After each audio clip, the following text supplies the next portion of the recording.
तो इसलिए मैं आप लोगों को यह बताना चाहता हूं कि ये संतों का आंदोलन भक्ति आंदोलन नहीं था। वो था तो ब्राह्मणों का ही काम कर रहे थे। यदि ब्राह्मणों का काम कर रहे थे तो ब्राह्मणों को संतों को मारने की जरूरत नहीं थी। यदि ब्राह्मणों ने उनको मारने की कोशिश की तो सिद्ध होता है कि उन्होंने उनकी व्यवस्था के विरोध में काम किया, इसलिए ब्राह्मणों ने उनकी हत्या करने का या हत्या करने का प्रयास किया। इसका मतलब सिद्ध है कि संतों का आंदोलन विद्रोही आंदोलन था, व्यवस्था के विरोध में आंदोलन था। यदि आपको एविडेंस चाहिए, एविडेंस उनके बानी में अवेलेबल है। देखो मैं एक उदाहरण आपको देता हूं ताकि आपको पता चले। ए ब्राह्मण मत पूजिए जो होवे गुणहीन, पूजिए चरण चंडाल के जो होवे गुण परवीन। है क्या? इसका क्या मतलब है कि ब्राह्मण को पूजना नहीं चाहिए, जो ब्राह्मण गुणहीन है उसको पूजना नहीं चाहिए। अगर गुणवान चंडाल है तो उसकी जरूर पूजा करनी चाहिए।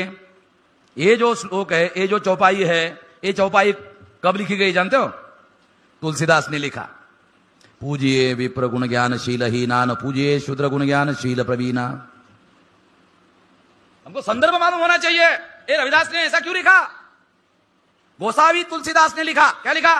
पूजिए विप्र गुण ज्ञानशील हीना, न पूजिए शूद्र गुण ज्ञानशील प्रवीणा। यदि शूद्र विद्या में, यदि ब्राह्मण मूढ़ है, विद्याहीन है, प्रज्ञाहीन है, चरित्रहीन है, बुद्धिहीन है, फिर भी जन्म से श्रेष्ठ है, इसलिए वो पूजा के योग्य है। यदि शूद्र प्रज्ञावान है, शीलवान है, चरित्रवान है, फिर भी वो जन्म से शूद्र है, इसलिए वो पूजा के योग्य नहीं है। तुलसीदास ने अपनी चौपाई में ये लिखा। इसका जवाब देने के लिए इसके विरोध में रविदास जी ने लिखा, ब्राह्मण मत पूजिए जो होवे गुणहीन, पूजिए चरण चंडाल के जो होवे गुण परवीन। अब लड़ाई समझ में आ रही? लड़ाई है ब्राह्मणों की व्यवस्था में और रविदास जी की व्यवस्था में, लड़ाई है, द्वैत है, संघर्ष है। सारा ज्ञान वेद में ही रखा हुआ है, ब्राह्मण कहते हैं। सारा ज्ञान वेद में रखा हुआ है, सारे दुनिया का ज्ञान वेद में रखा हुआ है, ब्राह्मण कहते हैं। तो रविदास जी क्या कहते हैं? वेद के बारे में उनका 4 ही वेद किया खंडोती, 4 ही वेद का खंडन करता हूं, और वो ये मैं ऐलान करता हूं, ये चारों वेद का खंडन करता हूं, इस बात का ऐलान करता हूं कि इस वेद में किसी किस्म का कोई ज्ञान नहीं है, इसको पढ़ने से कोई आदमी ज्ञानी फैनी कुछ नहीं होता है, बकवास है लड़ाई, लड़ाई है। अगर ब्राह्मणों के धर्म में, ब्राह्मणों की व्यवस्था में, ब्राह्मणों के विचार के विरोध में लिखित दस्तावेजी प्रमाण रविदास जी उसके विरोध में कहते हैं, इसका मतलब यह है कि हमारे महापुरुषों के द्वारा ब्राह्मणों की व्यवस्था के विरोध में विद्रोह का आंदोलन चलाया जा रहा था, और जिस समय में रविदास जी जीवित थे उस समय में रविदास जी उसका नेतृत्व कर रहे थे। कोई सामान्य काम नहीं कर रहे थे। नेतृत्व करना कोई सामान्य मामला नहीं। नेतृत्व करने का मतलब है लाखों लोगों को प्रेरणा देकर वही कार्य करवाना जो कार्य वो खुद करते थे। जो कार्य बाबा साहब अंबेडकर ने, ज्योतिराव फुले ने बाद में किया, वही कार्य अपने समय में ज्योतिराव फुले ने किया। अगर इस समय में बाबा साहब अंबेडकर ने जो काम किया, उस समय रविदास जी ने वही काम किया, उस समय के रविदास जी अंबेडकर थे। मैं ऐसे मानता हूं।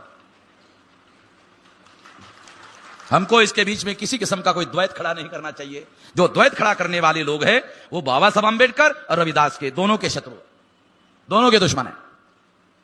इससे हम लोगों को सतर्क रहना चाहिए, हमको बचना चाहिए। तो इस तरह से साथियों, ये जो आंदोलन है भक्ति का नहीं, ये आंदोलन विद्रोही आंदोलन था। और अगर ये विद्रोही आंदोलन था, ये भक्ति का आंदोलन नहीं था, तो ब्राह्मणों ने इसे भक्ति का प्रचार क्यों किया? बहुत अहम सवाल है, इसका जवाब हमको होना चाहिए, हमारे पास जवाब होना चाहिए। जब ये भक्ति का नहीं था, विद्रोही था, तो ब्राह्मणों ने इसका भक्ति का प्रचार क्यों किया? संत विद्रोही आंदोलन के नेता थे, बहुत बड़े पैमाने पर उनकी मान्यता थी, लार्ज स्केल पर उनके अनुयायी थे। ब्राह्मणों ने सोचा यदि इनके विरोध में हम लोग खुला विद्रोह करते हैं तो जो जनता इनकी अनुयायी है वो सारे अनुयायी हमारे विरोध में विद्रोह करेंगे, इसलिए हमको ये तरीका अपनाने के बजाय हमको ये प्रचार करना चाहिए कि ये जो संत थे ये भक्ति का आंदोलन चला रहे थे, और हमको ये कहना चाहिए कि संत महान क्यों हुए? तो ब्राह्मणों ने कहा वो भक्ति करते थे। संत महान क्यों हुए? क्योंकि वो भक्ति करते थे, और भक्ति करने की वजह से वो महान हो गए। यदि आप लोगों को महान बनना है तो संतों की तरह आपको भी भक्ति करना होगा। इसका मतलब है भक्ति के जाल में, भक्ति के चक्रव्यूह में हमारे लोगों को फंसाने के लिए और हमारे संतों का जो महान विद्रोही आंदोलन था उसका ब्राह्मणीकरण करने के लिए योजना बनाकर, प्लान बनाकर उन्होंने इसे भक्ति का आंदोलन घोषित किया, प्रचार किया। हम लोग इस दावपेच को, इस षड्यंत्र को समझ नहीं पाए, इस वजह से हमने भी उसे भक्ति का ही आंदोलन माना। भक्ति का आंदोलन मानने से संतों का आंदोलन का ब्राह्मणीकरण हुआ और संतों को मानने वाले लोगों का भी ब्राह्मणीकरण हुआ। पहले संतों के आंदोलन का ब्राह्मणीकरण हुआ, फिर उसको मानने वाले लोगों का ब्राह्मणीकरण हुआ।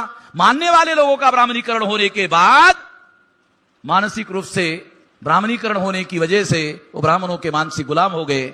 मानसिक गुलामी सबसे बड़ी गुलामी होती है। मानसिक स्वतंत्रता वास्तविक स्वतंत्रता होती है। जो मानसिक रूप से स्वतंत्र नहीं होता है वो वास्तविक रूप से स्वतंत्र नहीं होता है। संतों की वाणी मानसिक रूप से मुक्त करने का आज भी बहुत बड़ा जरिया है, आज भी।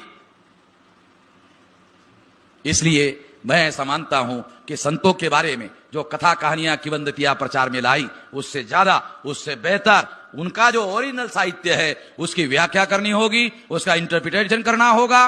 और जो घुसपैठ ब्राह्मणों ने उनके नाम पर की उसके लिए एक कसौटी निर्धारित करनी होगी कि जो वैज्ञानिक या तर्क संगत नहीं है वो हमारे संतों का नहीं हो सकता, अंधश्रद्धा वाला नहीं हो सकता। कसौटियां हम निर्धारित कर सकते हैं और उसमें कौन सी बातों का मिलावट की गई है उसकी सफाई भी कर सकते हैं। ये काम हमारे अंदर जो विद्वान लोग हैं उन लोगों को जिनका संतों के आंदोलन का अभ्यास ज्यादा है उन लोगों को ज्यादा बड़े पैमाने पर करना चाहिए। आने वाले समय में हम जो संतों के आंदोलन के बारे में ज्यादा जानकार लोग हैं, जैसे यहाँ हमारे महाराज दादा महाराज बैठे हुए हैं, तो मैं उनको अनुरोध किया कि महाराष्ट्र में ऐसे बहुत सारे और लोग हैं जो साहित्य के बारे में बहुत गहरी जानकार रखते हैं, तो वो सारा शुद्धि अभियान शुरू किया जाए।